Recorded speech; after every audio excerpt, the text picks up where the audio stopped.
através dos indicadores de desempenho. Contra fatos não há argumentos. André, é impressionante como eu fico capturada. Eu assisto. Eu assisto tudo. Tudo. Não dá vontade de parar. É. E aí, porque isso é uma conversa, né? Olá, estamos começando mais um ChaiCast, o podcast oficial do Grupo Chai. Uma grande alegria estarmos juntos aqui de novo, nesse momento que a gente se encontra durante todas as semanas aí, na 8ª edição. Então são 8 semanas que a gente está se encontrando para ter essa conversa leve, que nos distrai, mas ao mesmo tempo nos faz aprender. Cada um de nós sai com muito crescimento desses encontros, e onde a gente recebe também a maior especialista em gestão de cartórios do Brasil, Denise Fernandes da Cruz. Obrigado, Denise, mais uma vez por ceder teu tempo e estar aqui com a gente. Olá, nossa, é sempre uma alegria estar aqui, muito divertido. E até estava contando para ti, né, que quando sai a nova edição do ChaiCast, eu fico capturada e quero assistir todo o episódio. Eu não sei o que é isso, mas é muito legal. É muito bom mesmo a gente se encontrar, conversar, a Denise trazendo tanto conhecimento a partir das perguntas que vocês mandam. Então acho que isso com certeza é muito legal, muito gratificante também fazer parte. E Denise, temos uma informação para o pessoal, né? Porque nós estamos na 8ª edição e última desta primeira temporada do ChaiCast.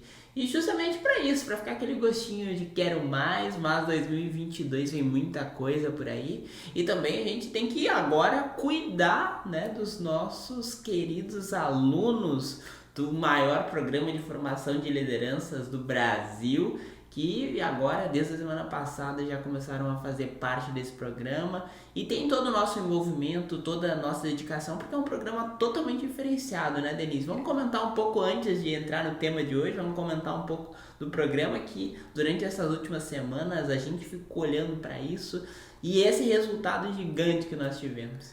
Verdade, André. Esse programa, assim, eu desenhei com um objetivo das pessoas que são líderes conseguirem olharem para si internamente, né, para fazer uma viagem para dentro, que é até o primeiro módulo do treinamento, e cuidar dos seus medos, por que reage daquela forma, por que se repete sempre as coisas comigo, é só comigo ou não, sabe, aquela dúvida de uma tomada de decisão e muito receio de como as pessoas irão reagir em cima de uma decisão tomada. Então, convidei vários especialistas, vários experts com nível nacional e internacional, então ele está muito potente. E eu vislumbro, assim, que ele é algo que nós vamos ter que criar muitas turmas, André, porque a potência desse conteúdo, desse material, levado com tanto cuidado para essas pessoas, usando toda a nossa expertise dentro dos conteúdos, eu acho que vai ser muito agregador. E ao final dos 6 meses de duração desse programa, a pessoa vai conseguir perceber como ela iniciou e como ela terminou. E o quanto foi benéfico ela fazer, né? Então, até a gente vai ter que dar uma pensada, se não vai ter que ter edição 2, edição 3, né? Aprofundamento, porque eu tô acreditando muito nesse projeto. E o pessoal que está participando também, né? O engajamento, o pessoal acordou cedo para comprar com o primeiro preço os participantes da jornada, né? Esse olhar também especial para essas pessoas que participam das nossas jornadas. Então acho que foi muito bom em fazer parte de tudo isso, assim, e ver todo esse crescimento. A gente olha muito pro nosso mapa, ele tá aqui, né? Não aparece pro pessoal do podcast, mas depois a gente pode mostrar também.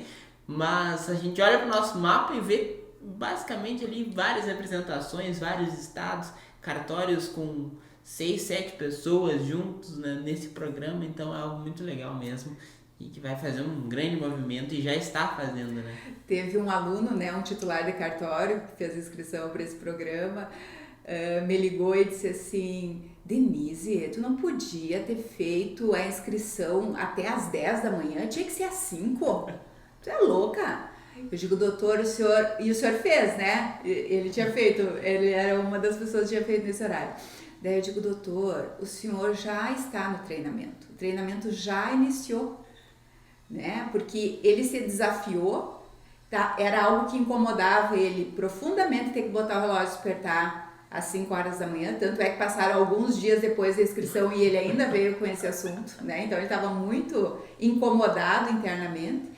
E é exatamente esse movimento que a gente quer fazer no programa, sabe? Mexer com essas coisas que estão lá incomodando, porque se isso incomoda, esse fato incomoda ele, outros fatos parecidos durante o dia a dia também incomodam.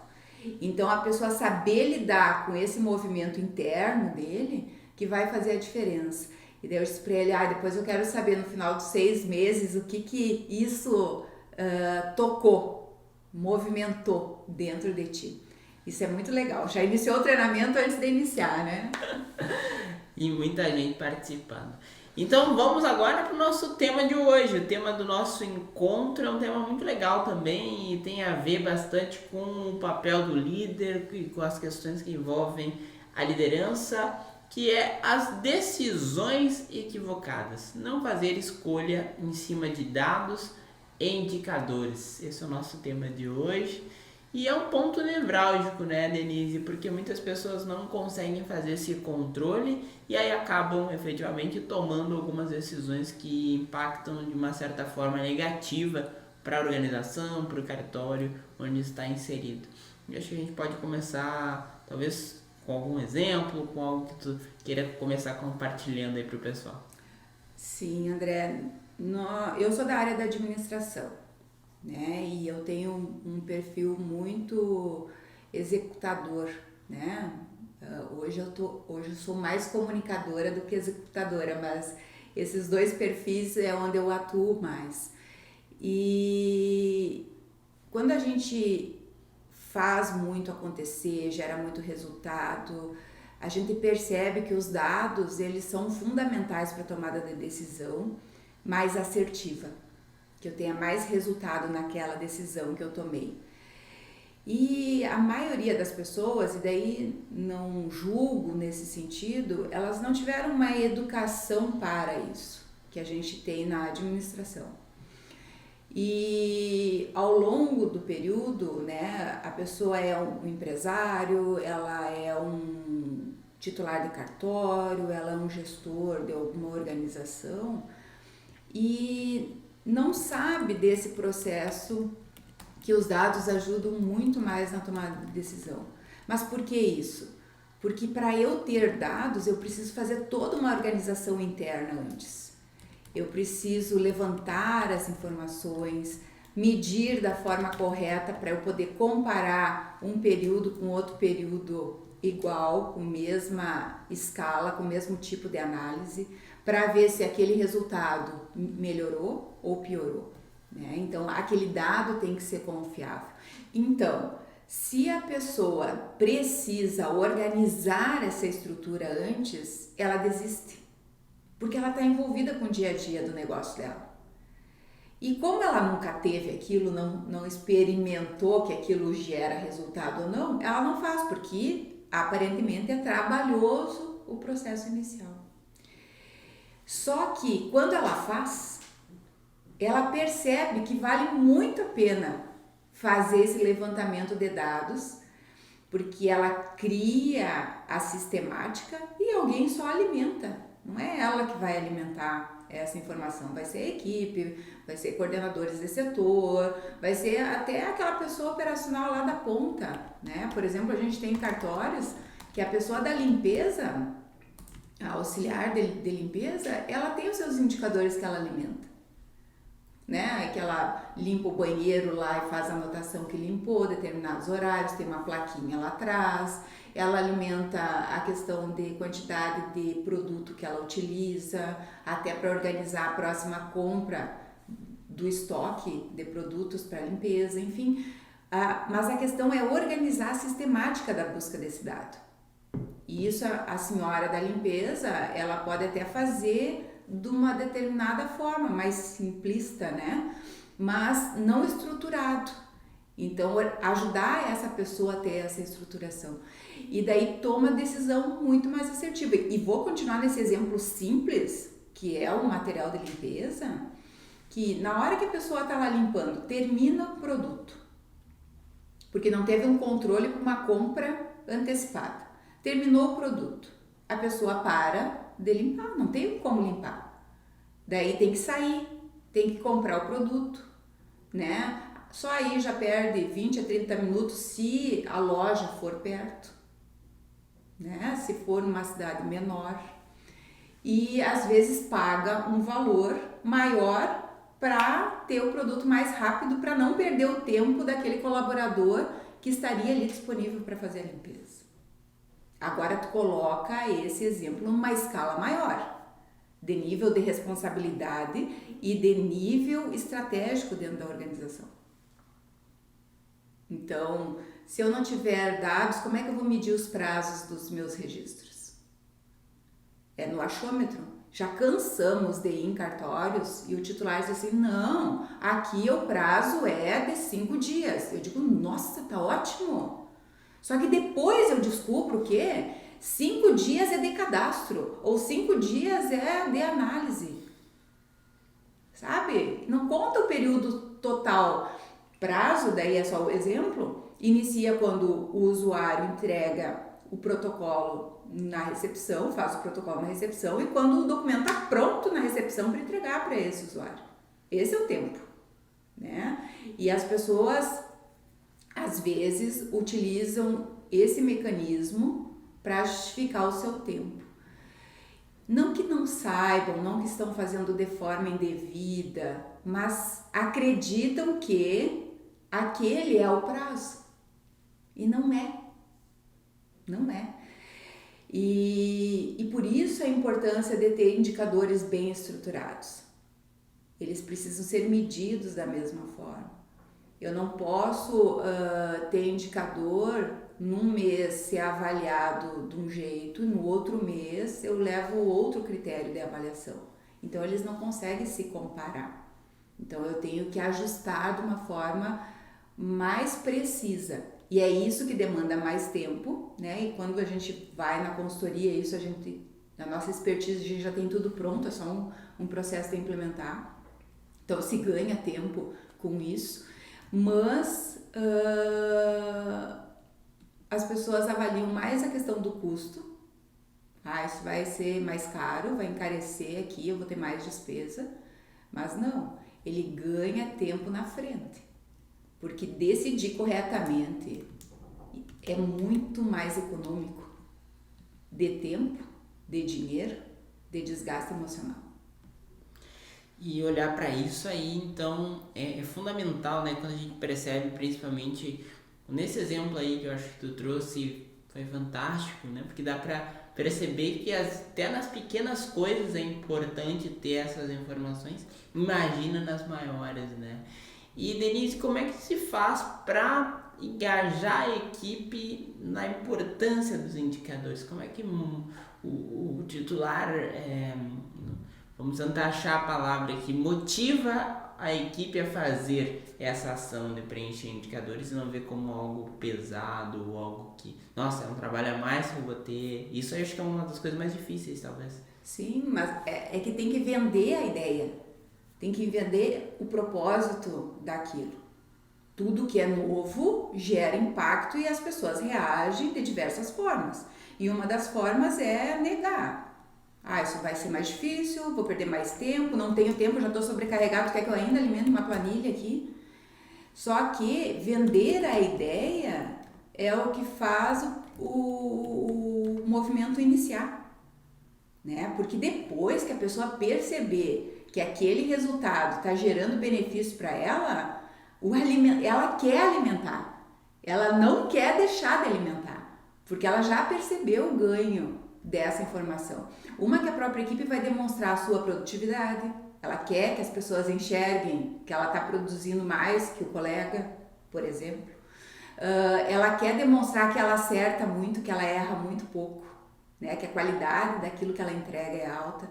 Ela quer demonstrar que ela está ali todo dia trabalhando, se dedicando né? E que tem pessoas que estão toda hora tirando atestado médico, estão toda hora faltando, estão toda hora em reuniões com escola de filhos, né? Vários motivos que as pessoas levam para o titular ou para o gestor pedindo o afastamento, né? Isso cada um sabe o que faz. E daí, muitas vezes, o gestor não consegue dizer não faz, ou agora pode, agora não pode, porque ele não tem dados. Porque no momento que uma pessoa solicita para sair mais cedo, por exemplo, ou tirar uma folga num período por um compromisso que ela tenha, se o gestor tem os dados dela, ele percebe, não, ela é muito dedicada, essa pessoa, ela entrega muito, então ela ficar afastada um turno é tranquilo, ela vai dar conta, ela vai recuperar. Mas quando vem uma pessoa que toda hora está pedindo afastamento e ele não tem essa informação, ele fica com aquela sensação assim, ó, eu acho que ele tá faltando muito, mas não sabe quanto que é esse muito e o quanto que impacta isso no negócio. E às vezes é só 10 minutos, 15 minutos, mas daí tu soma 10 minutos, 15 minutos de cada pessoa, né? Porque daí às vezes são 2, 3, 4, 5 pessoas. Quanto dá isso no dia? Quanto isso dá na semana? Quanto isso dá no mês? Parece pouquinho 10 minutos, mas somado, às vezes dão dias e dias de trabalho, de produtividade que deveria estar sendo feita. Então isso é dado, é indicador.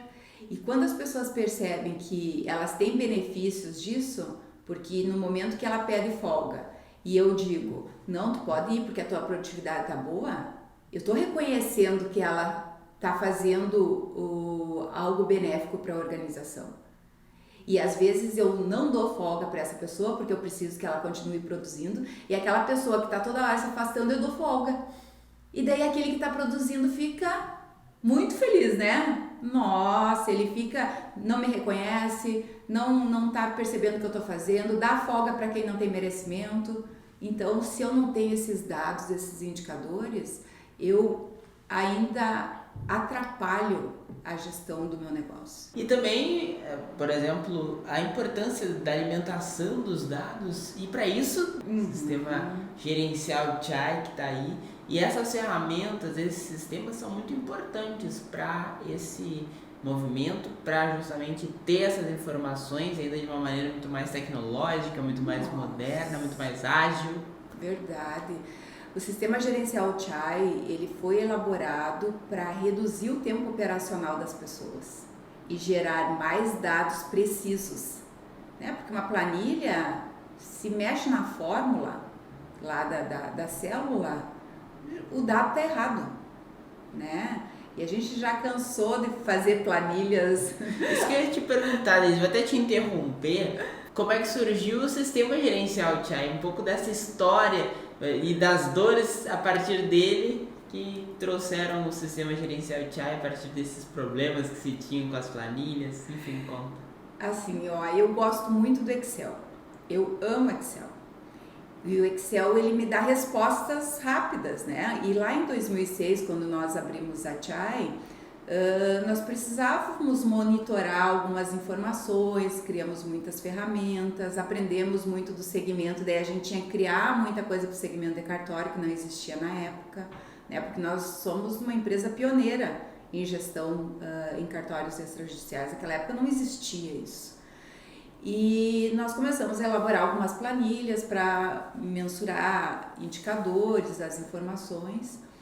E quando a gente saiu do estado do Rio Grande do Sul e foi trabalhar em Minas Gerais e depois em Recife, eu percebi assim, ó, que não adiantava eu pegar e deixar a planilha lá e voltar depois de um mês e pouco, numa segunda visita, na visita seguinte, e aquilo lá não estava alimentado. E a internet naquela época era diferente do que é hoje, né? E eu digo, não dá para ser assim, eles vão me enrolar, e se a gente não tá ali junto, fazendo acontecer no início do trabalho, até a pessoa criar o hábito de fazer o preenchimento, ela vai fazer outra coisa. Ela vai dizer que não teve tempo, né? E eu vou chegar lá e não vou ter a informação que eu preciso para trabalhar na consultoria para dar mais um passo. né? Porque tudo são em etapas. E daí eu digo assim, não dá para ser assim. Daí fui procurar alguém para desenvolver um software. E as pessoas não entendiam o que eu queria. Elas queriam fazer site. Eu digo, não é site. É um software que eu quero. E explicava, mostrava as planilhas e nada. Até um agrônomo, André. Agrônomo. Meu querido amigo Mauro pegou e desenvolveu o software para mim. E criou, né, o sistema gerencial Chai lá em 2007, 2008. E ele era para atender a minha necessidade de consultora, né? E daí eu colocava mais ideias para eles programarem mais planilhas, aquilo que tudo eu criava no Excel e enviava para ele entender a linha do raciocínio. E no futuro os clientes começaram a gostar de utilizar aquele software, porque eles estavam percebendo que eles ganhavam tempo, que em vez de uma pessoa da equipe dele estar alimentando planilhas, o software já fazia isso e a pessoa ela só analisava os dados e alimentava o número específico lá daquela informação, porque tem indicadores, tem plano de ação, enfim, né? Hoje o software é gigante. E foi quando a gente percebeu que poderia virar, ter esse software como um produto dentro da Chai. E começamos a comercializar ele. Só que o software ele não é só para cartório, ele é um software de gestão, ele serve para qualquer organização, tanto é que nós aqui na Chai utilizamos eles para nossa gestão, para o nosso funcionamento. E daí tivemos a ideia então de criar uma empresa para ele, até para a nota fiscal ficar regular, enfim. E ele começou a expandir, crescer cada vez mais e hoje ele atua em vários segmentos, não só de cartórios. E ele ajuda as pessoas a ter resultados mais precisos. E até semana passada saiu a premiação do PQTA, né? E das regionais. E daí uma cliente do software, que não é de consultoria, ela é só do software, passou a mensagem no WhatsApp, né? Agradecendo e tal, e que o software fez muita diferença para ela conquistar esse prêmio. Por que isso? Porque tudo que a gente percebe que dá para programar, a gente programa. Hoje o software atende quase 100% dos requisitos do PQTA, né? Mas ele só atende se for alimentado, porque não é a mágica, de novo, né? Precisa ser alimentado e daí treinar as pessoas para alimentar campos que são específicos é muito melhor do que a pessoa ter que criar a lógica para ter aquele resultado. Isso o próprio software já faz. E daí com a nossa expertise dentro do segmento e dentro da administração, entrega algo muito potente.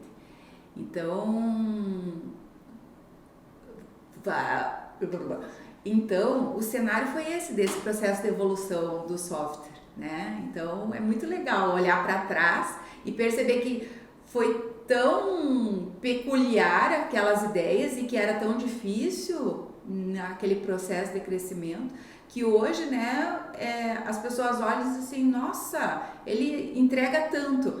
Quem sabe tu já cria um aplicativo para ele, porque as pessoas já querem inovar, né? E a gente está já nesse lançamento do 5.0, que vai ser com inteligência artificial. Então, preparem-se que vai chegar algo potente aí.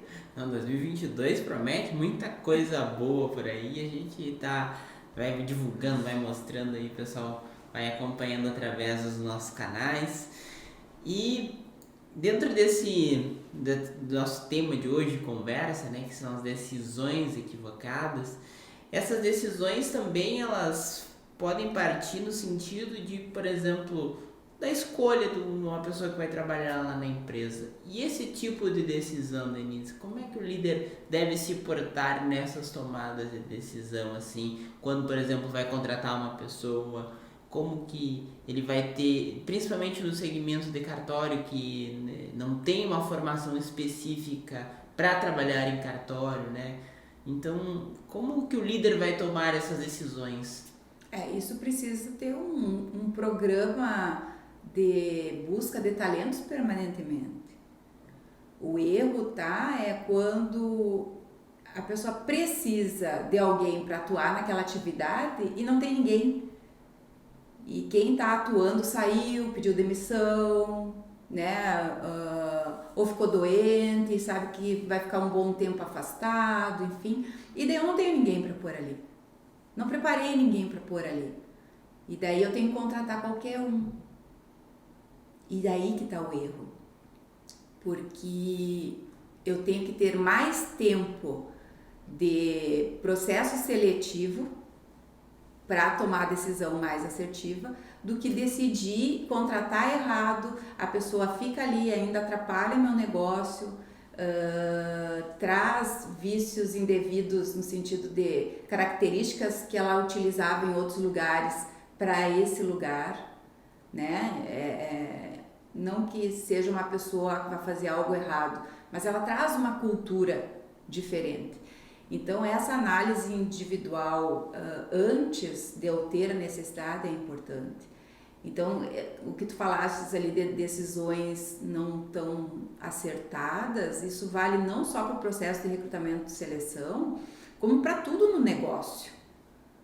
E eu percebo assim nos cartórios, às vezes os prazos estão altíssimos e as pessoas estão querendo reduzir esse prazo, sim, elas estão envolvidas, elas sabem disso, mas ao mesmo tempo elas continuam pagando a ineficiência de quem está atuando e a sua própria ineficiência, né? Porque um gestor ele tem que estar em processo de desenvolvimento permanentemente, tem início, meio e não tem fim. A gente precisa estudar sempre, se qualificar sempre como gestor, fora a parte técnica que a gente tem que dominar do negócio, né? Uma coisa é ser líder e daí eu tenho que está desenvolvendo características para ser um líder mais efetivo, e outra coisa é eu ser um técnico, né? Eu, por exemplo, a minha parte técnica é fazer um planejamento estratégico bem feito, fazer com que os meus planos de ações aconteçam. Um titular precisa que os documentos saiam perfeitos lá do cartório, tem que ver a questão legal, né? Que eles estão muito atentos a isso. Só que como gestor, eles não estão se qualificando, eles fazem curso na área do direito, fazem mestrado, fazem doutorado na área do direito, mas eles estão administrando uma empresa.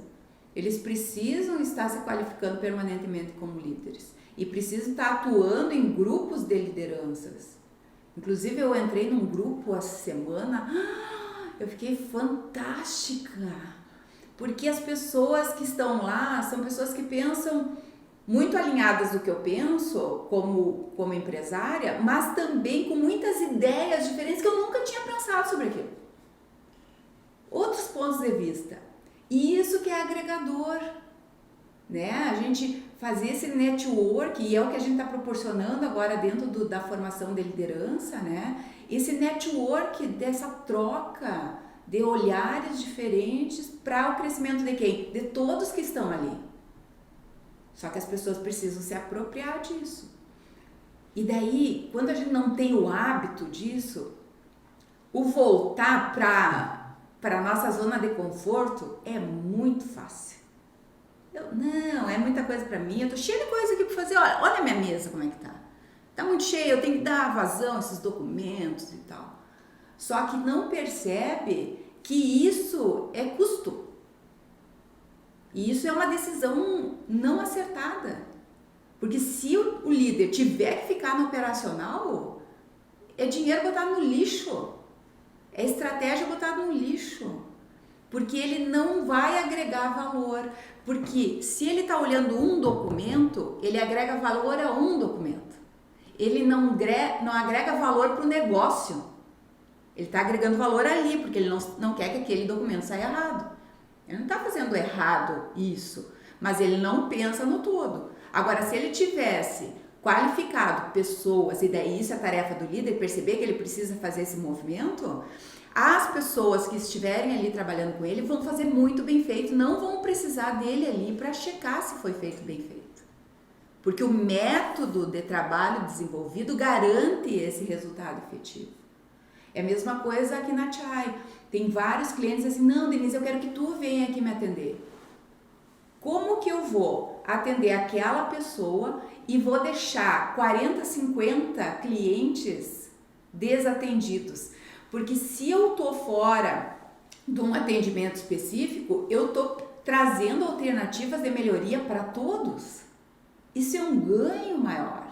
Inclusive, ele também vai ganhar. Inclusive, ele vai receber um consultor que está trabalhando dentro do método e que é efetivo.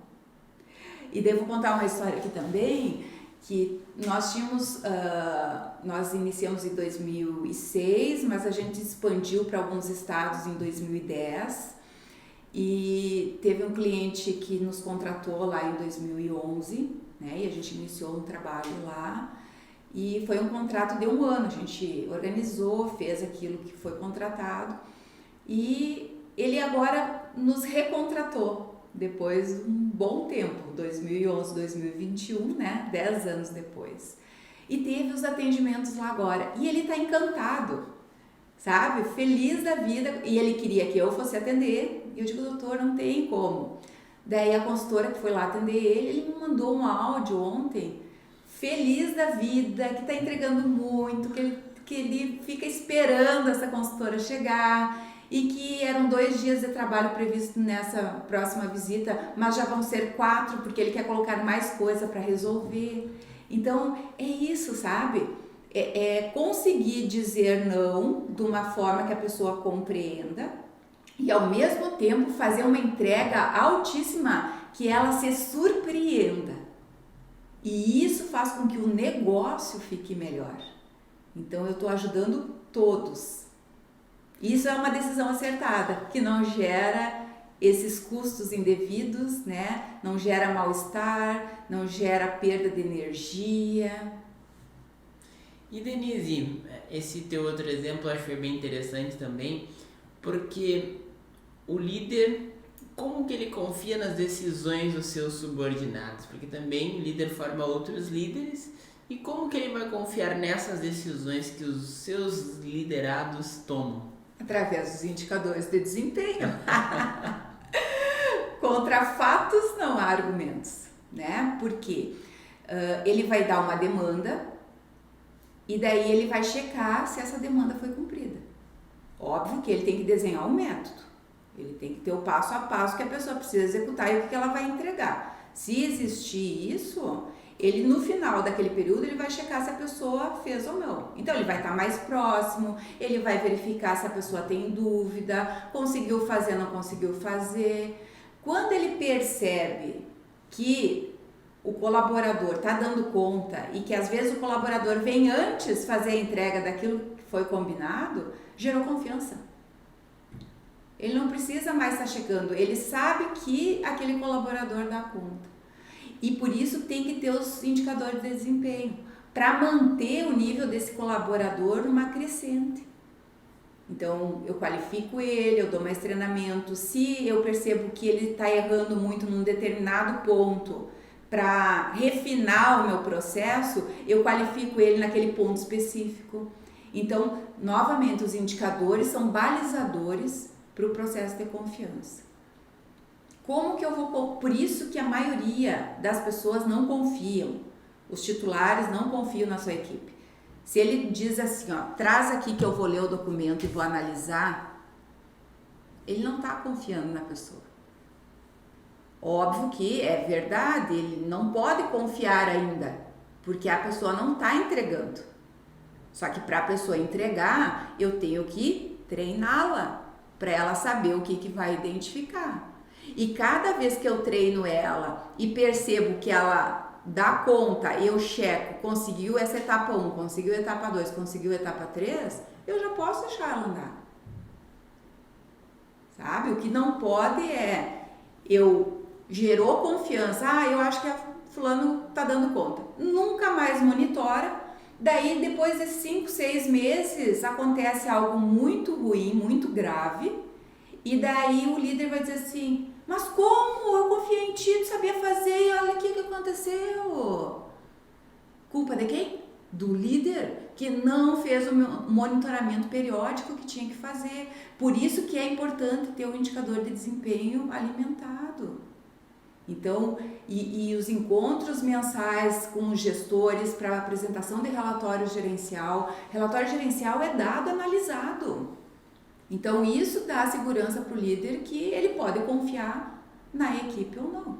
E vamos falar um pouco ainda sobre essas questões, e é um assunto que a gente vai ter que bater, Denise, porque realmente eu acho que é muito recorrente, chega o tempo todo, mas preencher esses dados, esses formulários não é legal, dá trabalho, a equipe não quer fazer, vamos superar isso aí. Não tem outro jeito?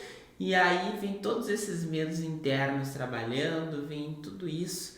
Então, comenta pra gente como superar, como criar essa cultura de alimentar indicadores, de ter dados para assim tomar as decisões corretas. André, assim, mesmo que a pessoa não tenha formação na área de administração, ela sabe que ela precisa de dados para decidir, né? Ela indiretamente sabe, né? Que quando ela decide com alguma informação mais específica e olha para aquela decisão depois e percebeu que foi uma boa decisão, ela automaticamente se dá conta que ela tinha mais dados para decidir. E por que ela não faz isso? Né? Ela sabe que tem que fazer. Eu falei antes que ela tem dificuldade de criar uma estrutura inicial para poder alimentar esses indicadores, mas o que eu acho que é mais tocante, que bloqueia mais a execução disso, são os seus medos internos. É uma questão emocional, né? E isso a pessoa traz do jeito que ela foi criada, da vida dela, do sistema familiar dela. E ela só reage no dia a dia nas coisas que vão aparecendo e não sabe como lidar com aquilo, e daí emocionalmente ela fica abalada e continua tomando decisões erradas. É uma bola de neve. Então, se ela estiver centrada, se ela se conhecer, né? Quando tem um tipo de decisão, nossa, o meu corpo... Esses dias mesmo uma amiga nossa, André, que é fonoaudióloga, ela estava fazendo uma live, a Michele, estava fazendo uma live comentando a respeito disso, que quando ela fica nervosa, vem uma brotação aqui no corpo dela, e ela fica toda vermelha. E daí ela já percebeu que isso acontece com ela. Então é isso que eu estou trazendo aqui. A pessoa tem que perceber no seu corpo o que está reagindo quando algo acontece, quando algo impacta.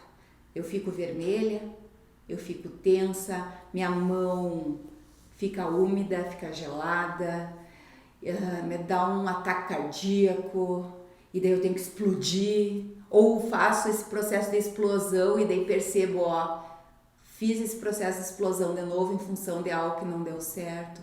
Então a pessoa precisa se conhecer.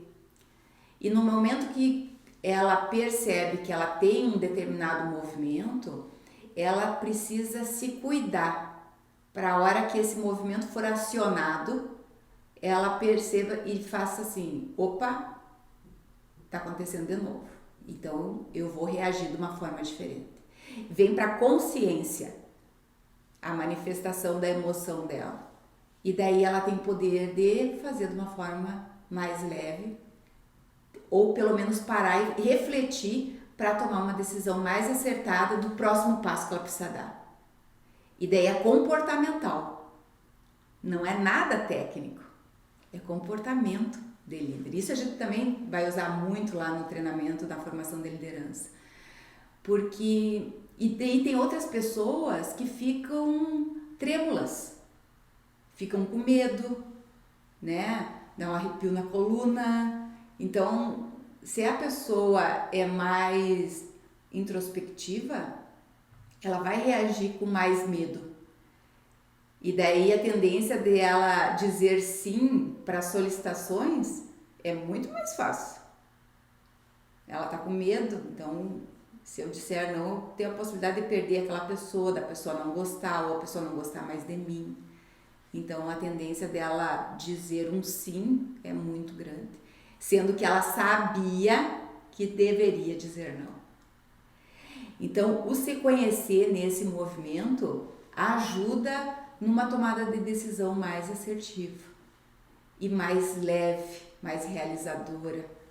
E a pessoa, ao longo do caminhar, né, o hábito de 21 dias, ela começa já a adotar aquela postura. Então, depois de um período, ela não precisa nem mais se cuidar sobre aquele comportamento, porque ela já entendeu, né? Ela já sabe que ela vai reagir daquela forma. Então, já virou hábito. E daí ela teve um ganho. E daí ela vai perceber um outro comportamento. Porque a gente é humano e comum. Nós vamos errar, nós vamos ser impactados, nós vamos ser surpresos por algo que não estava previsto naquele momento. E mesmo assim eu preciso decidir como líder, na hora. Então assim, ó, ficar atento a esses movimentos internos, isso tem aprendizado para isso, a gente está ajudando alguns líderes nesse sentido, fazer esse movimento interno e perceber. E daí vai decidir mais livremente. Denise, já vamos indo para a nossa última pergunta, né, dessa temporada, mas será que pode existir, né, dentro do líder um medo até de descobrir os dados da organização? Será que tem esse medo também de, nossa, meu Deus, eu tenho esse problema a partir dos dados que eu observei e aí então não, nem vou fazer porque eu não quero achar problema? Mas uma coisa assim, existe muito. E daí, de novo, isso é um medo interno. Eu não vou olhar porque eu sei que tá ruim. É tipo aquela pessoa que não quer fazer exame. Tá mal, tá com dor não sei aonde lá no corpo e não vai fazer o exame porque não quer enxergar porque pode ser uma coisa ruim. Só que daí a tendência é só aumentar a coisa ruim. Se eu não tratar a coisa ruim, né, desse exemplo que tu tá dando no médico, se eu não tratar a coisa ruim que eu tenho no meu corpo, ela só aumenta. E daí quando eu tiver obrigada a fazer, porque eu ou vou passar mal, vou desmaiar, vou pro hospital, pro pronto-socorro numa emergência, aquela coisa que estava ruim já tá muito pior. Porque ela causou isso para eu ir para uma emergência do hospital. E na organização é a mesma coisa. Se eu não olhar para aquilo que está ruim, não analisar, eu sinto, eu percebo que não está funcionando bem aquilo e deixo, aquilo aumenta. E na hora que eu tiver que olhar para aquilo assim, na emergência, daí é difícil. E às vezes eu não consigo reverter. E às vezes é tipo um câncer que o tratamento não resolve. Já está numa situação assim, terminal. E daí, para um cartório, a pessoa pode perder a delegação, a pessoa pode quebrar numa empresa, porque o seu financeiro não suportou mais.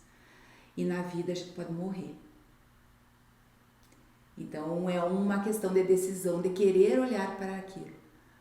E daí eu até falei, antes da gente iniciar essa gravação, que nós estávamos com um problema ali na geladeira, não é?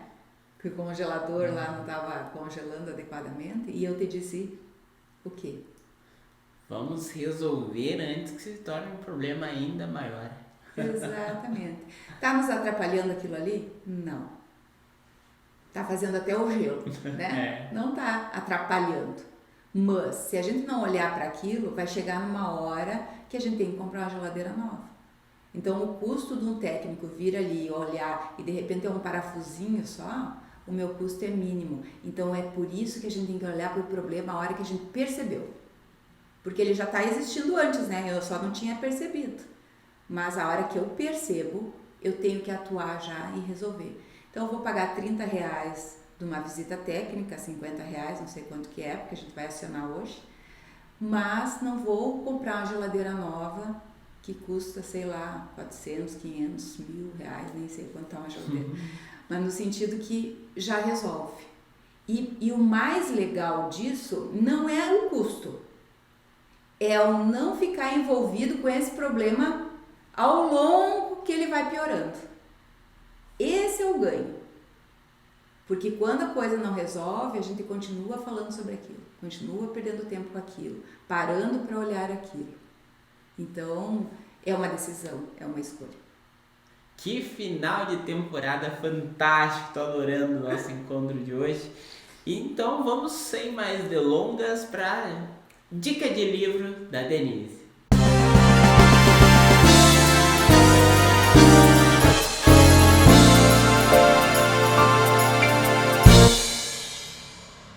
Hoje eu quero dar a dica do livro, já que a gente estava falando das emoções, que o líder precisa se olhar para dentro, se avaliar, perceber por que ele reage de alguma forma em relação a algo que acontece externamente, é Agilidade Emocional. Esse livro aqui ele é fantástico, da Susan Davy, e ele traz muito essa questão de abra a mente, aceite as mudanças e prospere no trabalho e na vida. Olha que lindo! Abra sua mente, aceite a mudança, ela é inevitável, igual a pandemia. Aconteceu, inevitável, tem que fazer. Prospere, porque se eu mudo eu cresço, tanto no trabalho quanto na vida. Então, é um livro maravilhoso para vocês lerem durante essas férias, né, da temporada. E eu até vou colocar aqui uma leitura de um depoimento de uma pessoa que tem aqui no livro, que ela diz que a sabedoria das ideias inovadoras da autora se tornam ainda mais esplêndida por sua natureza prática. Seu profundo entendimento de psicologia é acompanhado por passos claros e concretos em direção a um comportamento mais eficaz. Então, que vocês, líderes, possam ter esse olhar para dentro e fazer o movimento que vocês precisam fazer para ter uma vida mais leve e mais realizadora.